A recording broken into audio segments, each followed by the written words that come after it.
पे jet security मिली हुई है, बीजेपी की उसमें सत्ता में राज कर रहे हैं, सिर्फ कांग्रेस पार्टी को नीचे दिखाने के लिए, कांग्रेस पार्टी को बदनाम करने के लिए।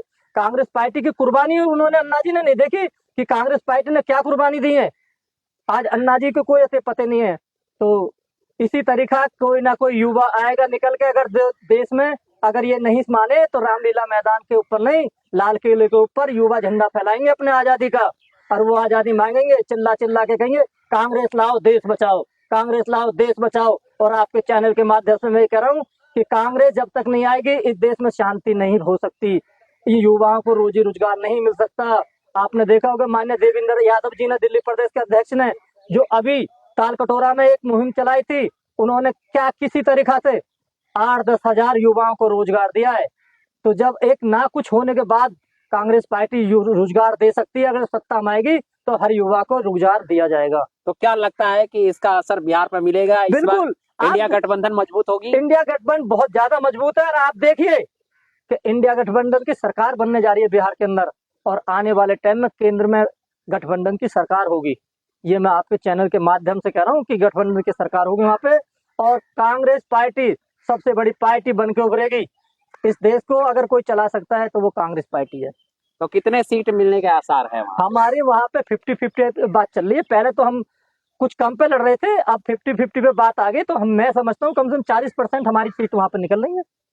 हमें बीजेपी से कोई खतरा नहीं है, अगर वहां पे किसी से खतरा है तो प्रशांत कुमार है, क्योंकि वो दोनों पार्टियों में काम कर चुके हैं, और वो हमारी वोटों को काटने का जो ये भारतीय जनता पार्टी ने उसको पैदा करके खड़ा कर सिर्फ और सिर्फ हमारी वोट काटने के लिए किया है उन्होंने, और कोई काम नहीं है। नहीं, आज से पहले तो बीजेपी के लिए काम कर रहे थे, आज ऐसी कौन सी उनके पास मजबूरी आ गई कि उन्होंने पार्टी बना खड़ी कर दी।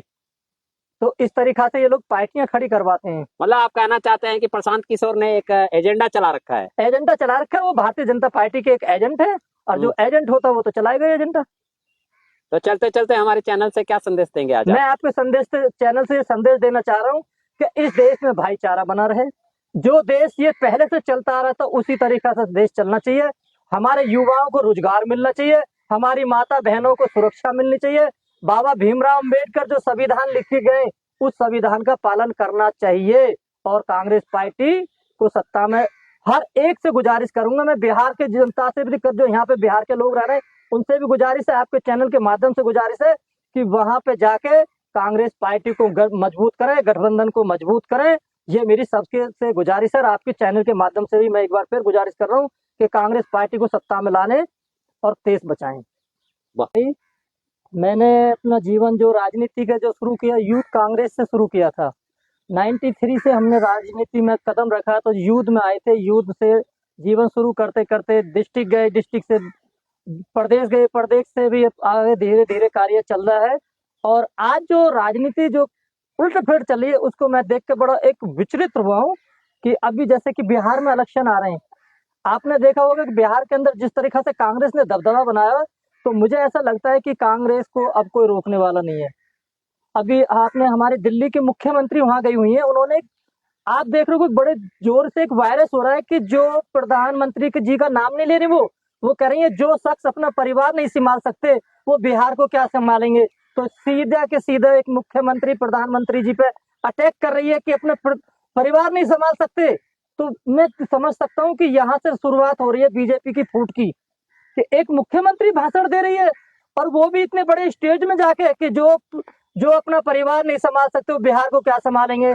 तो इससे एक साफ जाहिर है, एक संदेश जा रहा पब्लिक के अंदर कि भारतीय जनता पार्टी के अंदर फूट पड़ चुकी है। भारतीय जनता पार्टी अपने आप को छुपती डोल रही है, इस तरीका से वो अजीब और गरीब से सवाल पैदा कर रही है, और जनता इसको समझ रही है। जनता बखूबी जानती है कि कांग्रेस इस वक्त पूरे बहुमत में, पूरे देश में, जिस वक्त राहुल गांधी जी ने जो पद यात्रा की उससे युवाओं में जो जोश बढ़ा है, उसे देखते हुए आज मैं कह सकता हूँ कि बिहार के अंदर कांग्रेस सरकार बनाने जा रही है।